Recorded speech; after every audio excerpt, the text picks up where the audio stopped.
Hi hello ಎಲ್ಲರಿಗೂ ನಮಸ್ಕಾರ. Good morning ಎದ್ದು ಫ್ರೆಶ್ ಅಪ್ ಆದನ್ರಿ. ಆಗಿ ಒಂದು ಕಪ್ ಚಹಾ ಕುಡಿದ್ನಿ. ಚಹಾ ಕುಡಿದ್ಮೇಲೆ ದೇವ್ರ ಪೂಜೆ ಮಾಡಿ ಮಧ್ಯಾಹ್ನದ ಊಟಕ್ಕೆಲ್ಲ ರೆಡಿ ಮಾಡಿ ಮಧ್ಯಾಹ್ನ ಊಟ ಮಾಡೀನಿ. ಮಧ್ಯಾಹ್ನ ಊಟ ಮಾಡಿ ಸ್ವಲ್ಪ ಹೊರಗೆ ಹೋಗಿದ್ದೀನಿ. ಹೊರಗೆ ಹೋಗಿ ಕುಂತ ಅಲ್ಲಿ ಅಂಗಡಿ ಐತೆ ನೋಡ್ರಿ, ಅಂಗಡಿ ಮುಂದೆ ಕುಂತಿದ್ನಿ. ಇಲ್ಲಿ ಹುಂಚಿಗಿಡ ಕಾಣಿಸ್ತೈತೆ ನೋಡ್ರಿ.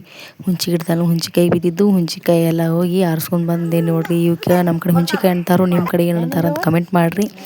ಆ ನಂತರ ನೈಟ್ ಊಟಕ್ಕೆ ಹೀರೆಕಾಯಿ ಪಲ್ಯ, ಆಮೇಲೆ ಮಮ್ಮಿ ಮೆಂತ್ಯ ಪಲ್ಯ ಕಟ್ ಮಾಡತ್ತಾರ ನೋಡ್ರಿ. ಮೆಂತ್ಯ ಪಲ್ಯ ಕಟ್ ಮಾಡಿ ಇಲ್ಲಿ ಬ್ಯಾಳೆ ಕುದಿಯಕ್ಕೆ ಹಾಕಿವ್ರಿ. ಬ್ಯಾಳೆ ಕುದಿಯಕ್ಕೆ ಹಾಕಿ ಕುದ್ಮೇಲೆ ಅದ್ರೊಳಗೆ ಆ ಮೆಂತ್ಯ ಪಲ್ಯ ಹಾಕಿ ಆಮೇಲೆ ಕೆಂಪು ಮೆಣ್ಸಿನ್ಕಾಯಿ ಇರ್ತಾವಲ್ರಿ, ಅವ್ನು ಜಜ್ಜಿ ಸ್ವಲ್ಪ ಉಪ್ಪು ಹಾಕಿ ಜಜ್ಜಿ ಮಿಕ್ಸ್ ಮಾಡೋದು. ಆಮೇಲೆ ಬೆಳ್ಳುಳ್ಳಿ ಸ್ವಲ್ಪ ತೊಗೊಂಡು ಬೆಳ್ಳುಳ್ಳಿ ಸ್ವಲ್ಪ ಹಾಕೋದು, ಅವನ್ನೂ ಎಲ್ಲ ಮಿಕ್ಸ್ ಮಾಡೋದು. ಸ್ವಲ್ಪ ಗಾಣದ ಎಣ್ಣೆ ತೊಗೊಳ್ಳೋದು, ಗಾಣದ ಎಣ್ಣೆ ಹಾಕೋದು.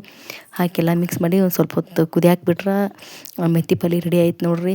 ಆಮೇಲೆ ರೊಟ್ಟಿಗೆಲ್ಲ ಹಿಟ್ಟು ರೆಡಿ ಮಾಡ್ಕೊಂಡೀನಿ. ರೊಟ್ಟಿಗೆ ಬಿಸಿನೀರು ಕಾಯ್ಸಿ ನೀರು ಹಾಕೀನಿ. ರೊಟ್ಟಿ ಹಿಟ್ಟು ಎಲ್ಲ ಚೆಂದಂಗೆ ಕಲಸ್ಕೊಂಡ್ರಿ. ಚೆಂದಂಗೆ ಎಷ್ಟು ಕಲಸ್ಕೊತೀವಿ ಅಷ್ಟು ಚೆಂದಂಗೆ ರೊಟ್ಟಿ ಬರ್ತಾವೆ. ಇಲ್ಲಿ ರೊಟ್ಟಿ ಮಾಡಿ ನೋಡ್ರಿ, ಇದನ್ನು ಮಾಡಿದ್ದ ರೊಟ್ಟಿನ ರೀ. ಇಲ್ಲಿ ರೊಟ್ಟಿ ತೇವ ಹಾಕೀನಿ ನೋಡ್ರಿ. ಇವೆಲ್ಲ ರೊಟ್ಟಿ ರೀ. ಫೈನಲಾಗಿ ರೊಟ್ಟಿ ಮಾಡಿ ಎಲ್ಲ ರೆಡಿ ಆದ್ಮೇಲೆ ನಾವು ಊಟ ಹಚ್ಕೊಂಡೀನಿ ನೋಡ್ರಿ. ಊಟ ಮಾಡಿ ಬರ್ರಿ ಎಲ್ಲರೂ. ಇದನ್ನ ಫಸ್ಟ್ ಲಾಗ್ ಐತ್ರಿ. ಎಲ್ಲರೂ ಸಬ್ಸ್ಕ್ರೈಬ್ ಮಾಡ್ಕೊರಿ, ಸಪೋರ್ಟ್ ಮಾಡಿರಿ ಅಂತ ಹೇಳ್ತಾ ಈ ಲಾಗ್ನ ಇಲ್ಲೇ ಎಂಡ್